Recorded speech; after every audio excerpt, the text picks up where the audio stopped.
Dear children of class 4, we are studying the chapter number 11, the value of flowers, and today we will do some question answers of this chapter.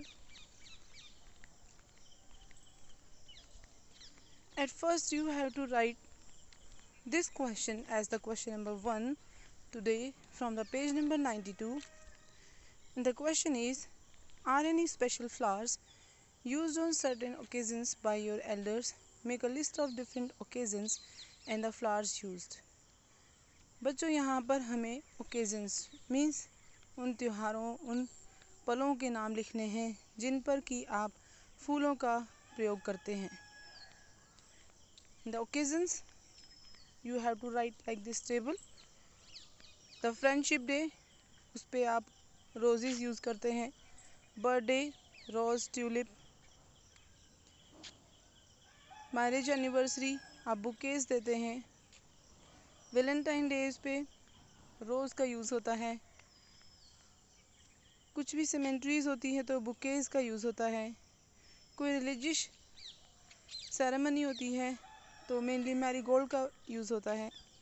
So like this you have to draw this table and then write the names of the flowers with the occasions.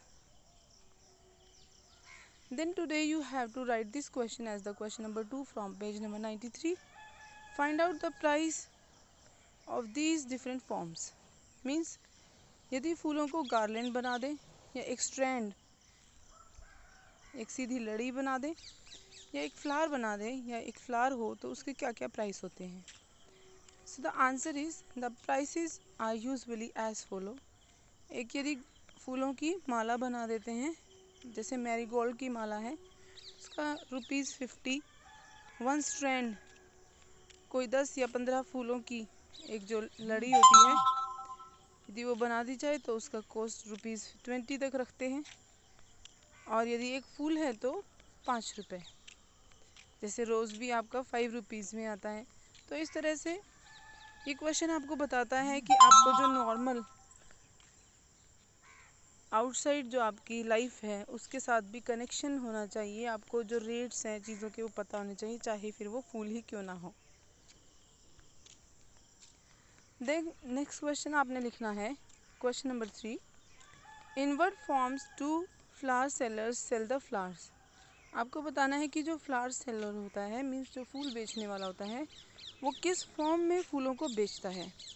यहाँ पर कुछ pictures दी हुई हैं उनमें से आपको जो लगता है कि ऐसे जो फूल सेलर वाला होता है वो बेचता है तो आपको उन पे ही टिक मार्क करना है.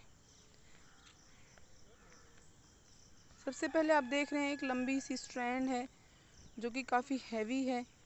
उसके साथ में कुछ और भी जो फूल हैं साथ में वो लगा रखे हैं बट ये काफ़ी हैवी सी बना रखी है. दूसरा है आपको पॉट में कुछ फ्लावर्स नज़र आ रहे हैं. तीसरा एक बास्केट के अंदर फ्लावर्स हैं. ये चौथा है आपको एक गार्लैंड नज़र आ रही है. पांचवें में रंगोली है और छठे में आपको बुके नज़र आ रहे हैं. सो डियर चिल्ड्रन इसका आंसर क्या होगा. This is the answer. You have to draw these pictures like this and then tick mark on the flowers on the type of flowers as the flower seller sell them. Okay यहाँ पर आप देख रहे हैं जो फूल लगे हैं pot में वो या फिर जो खुले फूल होते हैं वे या एक जो छोटी माला होती है उस तरह से बेचते हैं और बुके के रूप में जो फूल बेचने वाला है. बाकी जो सबसे पहले आपको नज़र आ रही है जैसे हम कोई भी ओकेज़न होता है तो उसके ऊपर डेकोरेशन करते हैं बट इतना हैवी जो है वो फूल बेचने वाला नहीं देता है. हम उसको घर लाके हम बना सकते हैं तो इसलिए पहले वाले के ऊपर हमने टिक मार्क नहीं किया.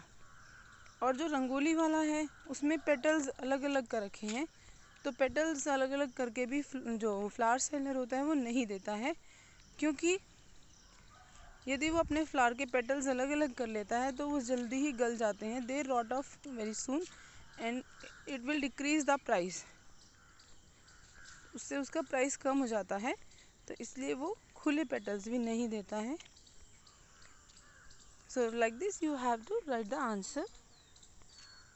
Then बच्चों आपको लिखना है ये वाला क्वेश्चन वाई दिस करके, और उसके ये पार्ट्स होंगे ABCDE।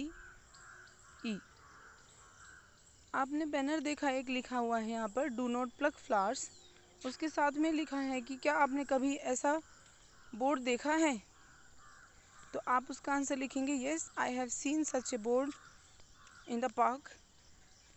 Do people pluck flowers even when this board is there, क्या लोग तब भी फ्लावर्स तोड़ते हैं जब ये बोर्ड होता है, तो आप लिखेंगे yes. Why do you think they do so, वो ऐसा क्यों करते हैं। दे डू और they plug the flowers for decoration for worship और some other occasional uses. Should they do this, क्या उन्हें ऐसा करना चाहिए, तो इसके ऊपर आप क्या लिखेंगे, आपको लिखना है कि no they should not do this even if the board is there. What would happen if everybody plucked flowers, क्या होगा यदि सारे लोग फूलों को तोड़ लेंगे तो। So the beauty of plants will lost. Second क्या होगा, यदि फ्लावर्स नहीं होंगे तो फ्रूट्स नहीं होंगे, और देन फ्रूट्स से में जो सीड होता है वो नहीं बनेगा। तो यदि हम बार बार से फूल तोड़ते रहेंगे तो जो सीड है वो भी वो नहीं बनेगा, तो इस तरह से नए पौधे बनने की संभावना कम हो जाती है। तो इसके आंसर हमने कैसे लिखने हैं देखिए आगे। So like this you have to write the answers. Have you ever seen a board like this put up anywhere? Yes, I have seen such a board put up in public parks and gardens. Do people pluck flowers even when there is a board? No, usually when this board is placed, people do not pluck flowers. आप यदि आपका experience yes का है तो आप yes भी लिख सकते हैं। Then third question is, why do you think they do so? They do so as they do not respect the rules and some others do it for fun too. तो ये आंसर है यदि कोई बच्चा लिखता है कि yes they pluck the flowers. Should they do this? No, it is against the rule and people should not pluck the flowers. Then fifth question है, what would happen if everybody plucked the flowers? If everybody plucked flowers, then there would not be any flower left in the park and gardens. Also, it destroys the beauty and the color of the place. And I have told you that there will be less chances of the next generation of the flowers or the plant. So we should respect the plants also, the flowers also. We should not pluck and cut them. We should grow them more and more. So like this you have to write the questions. I am repeating again. You have to write these questions. After drawing this banner and the questions, then you have to write the answers serial wise, or you can write the answer questions as per your choice. So dear children, the questions I have explained today, you have to write them in your notebook. Thank you. Have a nice day.